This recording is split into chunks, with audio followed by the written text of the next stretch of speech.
पता ही नहीं चल रहा, सोच निकल गई, पड़ा है उसी गंदगी में। जब वो रो रो के कहता है ऐसा, तो पीटते हैं घर वाले, हमने देखा भी है, पीटते हैं, पड़े पड़े हकता है, भरपूर भोजन नहीं देते, हगेगा कौन, फेंकेगा इसका। कैसी दुर्गति होती है। कहते कुत्ते को, कुत्ते की भांति वो सबके अपमान सहता रहता है और रूखे सूखे टुकड़े खाकर जीवन निर्वाह करता है, फिर भी उसे भगवान की याद नहीं आती। मृत्यु का समय जब निकट आता है तो वायु उत्क्रमण से इसकी पुतलियां चढ़ जाती हैं, श्वास प्रश्वास की नलिकाओं में वायु आना जाना रुक जाता है, कफ भर जाता है। अब इसे श्वास लेने में भयानक कष्ट होता है, कंठ में घुरघुराहट, पर उसका मोह उन्हीं अपने बच्चे, परिवार, घर, शब्द, ये सब छूट जाएगा। बड़ी दुर्गति है। अंतिम समय क्या सोच रहा है, ये पत्नी छूट जाएगी, बेटे छूट जाए, और बेटों ने क्या उनके साथ व्यवहार किया, ये मोह है, ये मेरा कमाया हुआ मकान कैसे छोड़ सकता हूं। तो छिपकली बन के आना, इसी मकान में रेंगना। पक्का आपका अंतिम फाइनल आपका चिंतन होता है, आपका चिंतन वही बनेगा जो जीवन भर आपने किया, उसके परिणाम में बंधु बांधव आकर घेर लेते और मनाने लगते हैं कि अब जल्दी मर जाए, भगवान उठा लें इसे। मृत्यु पाश के वशीभूत महान कष्ट को भोगता हुआ अपने परिवार का चिंतन करता है। वो मूड ये भी नहीं सोच पा रहा कि अगर अंतिम समय कृष्ण बोल दूं, राधा बोल दूं तो काम बन जाए। कुटुंब का भरण पोषण और मोह में लगा हुआ यमराज के दूत आते हैं, मार मार के उसके प्राणों को खींचते हैं। वो तो मार वही जानता है जिस पे पड़ती है, पर सोचता कौन है, विवेक है नहीं, इसलिए सोच काम नहीं करती। भयंकर रोष युक्त नेत्र वाले, जिनके देखने से पेशाब छूट जाए, तभी तो आप देखो मरने वाले का शौच और लघु शंका सब छूट जाती है, देखने मात्र से, इतने वो भयानक है। वो भयंकर यातना देती हुई प्राण खींचते हैं। अब ये तो वही जानता है जिसके खींचते हैं। बाहर वाले सब घेरे बैठे हैं, कोई एक बार भी नाम नहीं बोला। अगर एक बार बोल देता राधा तो भाग जाते यमदूत और वो बच जाता। पर ये सौभाग्य तो जिसने जीवन में धर्म किया है, कहीं ना कहीं भगवद आश्रय लिया, उसको ये मिलता है। जैसे कोई घोर अपराधी को सिपाही बांधकर ले जाते हैं, उसी प्रकार रस्सी में बांधकर बलात् उसको यमलोक की लंबी यात्रा कराती है। रास्ते में पिटाई, घुड़कियां, उसे प्यास लगती, पानी नहीं दिया जाता, तपती हुई भूमि पर चलाया जाता है। कुत्ते नोचते हैं, व्याकुल हो उठता है, भूख प्यास उसे बेचैन कर दी। पर यहां किसी की भूख नहीं मिटाई तो तुम्हें रास्ते में भोजन नहीं मिलेगा। यहां कभी किसी को पानी नहीं पिलाया तो एक बूंद पानी नहीं मिलेगा तुम्हें। ये कर्म भूमि है। दावानल जैसी दहकती हुई भूमि पर उसे चलाया जाता है। तप्त बालुका में मार्ग में जब एक पग भी आगे बढ़ने की सामर्थ्य नहीं होती, मूर्छा जाती है, मार मार के उसे चेतना में लाते हैं यमदूत, फिर घसीटते हैं। महान दुख में अंधेरे मार्ग से अत्यंत क्रूर यमदूत उसे यमपुरी को ले जाते हैं। कितना मार्ग? 99,000 योजन मृत्यु लोक से। यह ऐसे नहीं कि कोई गप लिखी हुई है, नहीं नहीं। अब जैसे तिहाड़ जेल है, अब जानते ही नहीं तो क्या जानोगे, कहां तिहाड़ जेल, जाओ देखो जाके।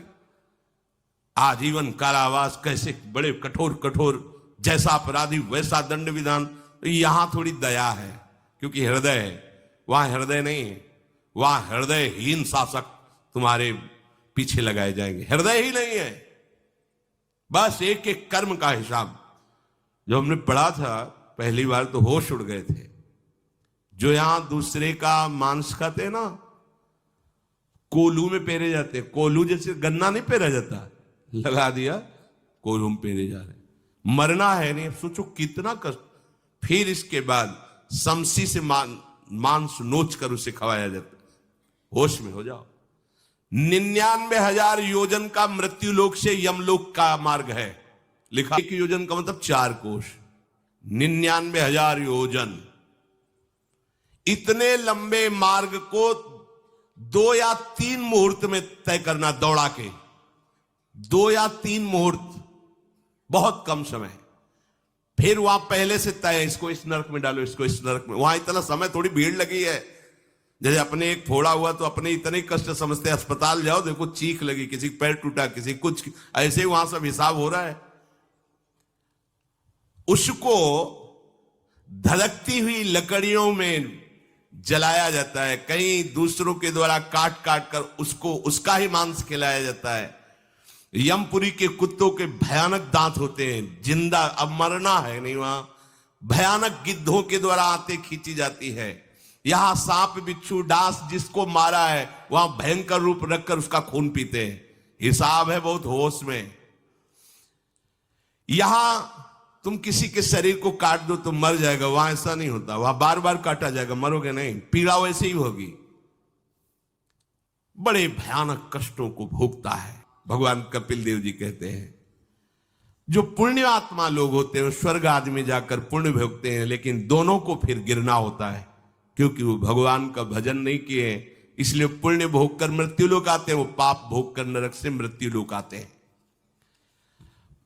माता जब उनके भोग संपन्न होते हैं नरक आदि के, अब वो जन्म लेते हैं। फिर यहां ध्यान से सुनना, जब जीव को मनुष्य शरीर में जन्म लेना होता है तो प्रकृति में वर्षा के साथ आता है, प्रकृति में वर्षा के साथ आया, और फसल में मूली गाजर गेहूं अन्न, इनमें वो जीव प्रवेश करता है और उसे माता पिता दोनों पाते हैं।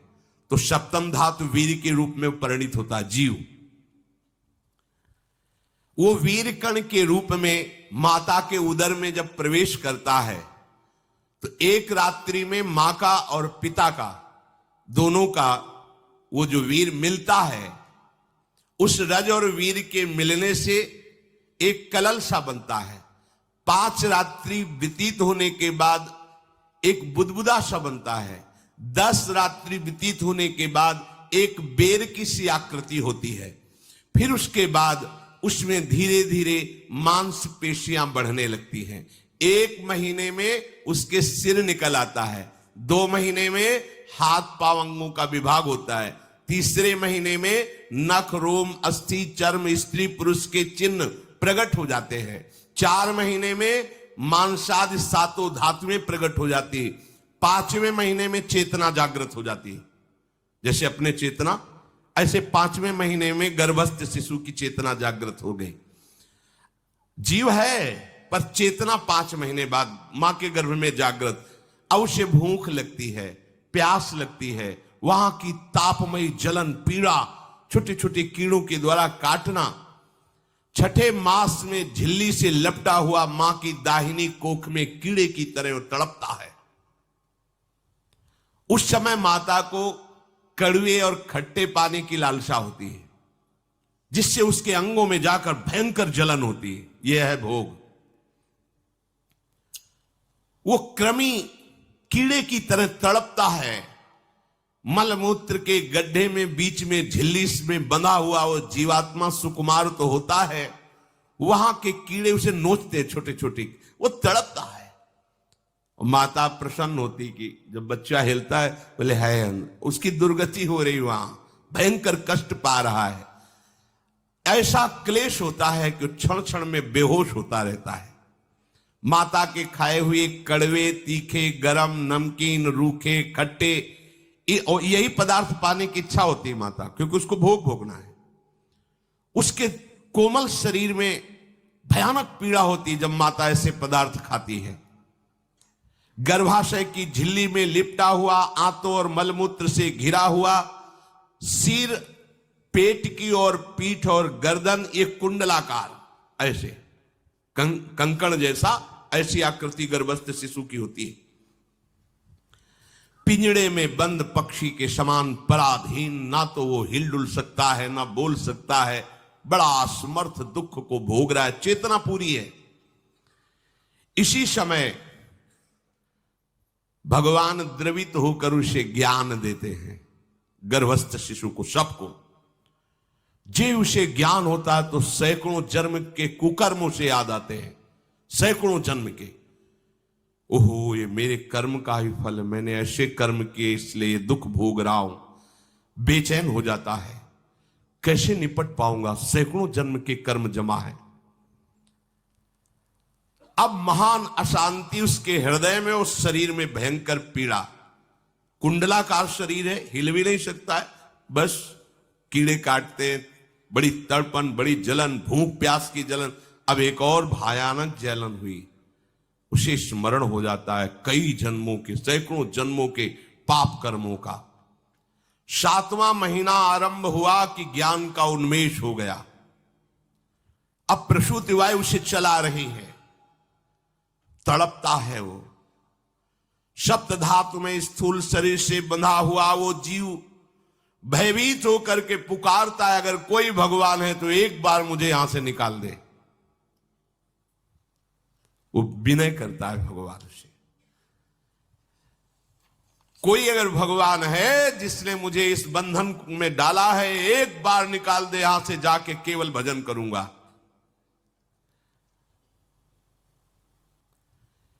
देखो, स्वयं वो इतना कष्ट पा रहा है, फिर जब आप गर्भ हत्या करते हैं तो आपका पाप कितना बड़ा होगा सोचो। सब माताओं से विनय है, संयम से रहो, सावधान रहो। ये हत्या ऐसी नहीं कि तुम्हारे दान पुण्य से क्षमा हो जाएगी। ये जो भ्रूण हत्या है, गर्भ हत्या है, बहुत बड़ा पाप है। आप लोग अज्ञान के कारण इसको ध्यान नहीं देते, इसे खिलवाड़ समझते हो। कितना ज्ञान है। और भगवान से प्रायश्चित प्रार्थना करो कि हे नाथ, भूल से गलती हो गई, दूसरा कोई उपाय नहीं। ध्यान से समझ लीजिए, तुम्हारे भ्रूण हत्या, गर्भ हत्या के पाप को नष्ट करने में एकमात्र श्रीमद् भागवत समर्थ है, दूसरा कोई नहीं। कोई दान पुण्य तीर्थ स्नान तुम्हें क्षमा नहीं कर पाए। गर्भ हत्या मत करना, संयम से रहो। इस तरह का व्यवहार मत करो कि तुम्हारा मनुष्य जन्म ही व्यर्थ चला जाए। इसमें तीनों को बराबर दंड मिलेगा, गर्भ हत्या कराने वाला, गर्भ हत्या की प्रेरणा देने वाला और गर्भ हत्या में सहयोग देने वाला। जो औषधि डॉक्टर या जो भी, तीनों को दुर्गति होगी। माता, पिता, प्रेरक और कर्ता। ऐसा नहीं कि आप डॉक्टर हो तो आपको गर्भ हत्या करने का अधिकार नहीं। आप डॉक्टर हो दूसरे के शरीर को स्वस्थ करके निरोग करने के लिए, हत्या करने के लिए नहीं। कोई भी हमारा संविधान ऐसा आदेश नहीं करता कि आप गर्भ हत्या कर दो। ना भागवती को मुझे अभी ज्ञान हो रहा है, केवल आपकी कृपा से तत्कालिक है। तत्कालिक, एक तत्कालिक वैराग्य होता है, जैसे कथा सुनियो मन में आया कि अब तो भजन ही करना है। यह तत्कालिक है, स्थायी नहीं है। इसे स्थायी बनाओ। प्रभु आप अंतर्यामी हो, आप सब कुछ जान रहे हो। तीनों तापों की शांति के लिए भक्तजन आपका भजन करते हैं। मैं देहधारी होकर जीव माता के उदर में मलमूत्र से रुधिर की झिल्ली में फंसा हुआ, माता की जठराग्नि के ताप से जल रहा हूं। प्रभु एक एक क्षण में यहां विकल होकर केवल इंतजार कर रहा हूं कि किस समय मुझे यहां से निकाला जाएगा। दीन बंधु, ऐसा भयंकर कष्ट होता है, जैसा पीछे लिखा है कि जैसे जिंदा किसी की चमड़ी उतारी जाए, ऐसा मां के गर्भ से निकलते समय उसे कष्ट होता है। वो अत्यंत कष्ट से व्याकुल होता है। उसी समय उसका वो ज्ञान नष्ट हो जाता है जो भगवान ने दिया था। उस समय उसकी श्वास की गति रुक जाती, जैसे किसी का गला दबा दिया जाए तो कैसा लगेगा। ऐसे ही पूरी की पूरी भागवती की स्मृति नष्ट हो गई। कहां गया? वो कहता कहां कहां? बोले थाली बजाओ, बच्चा हुआ है। और वो तो रो रहा है कि कहां। वो ज्ञान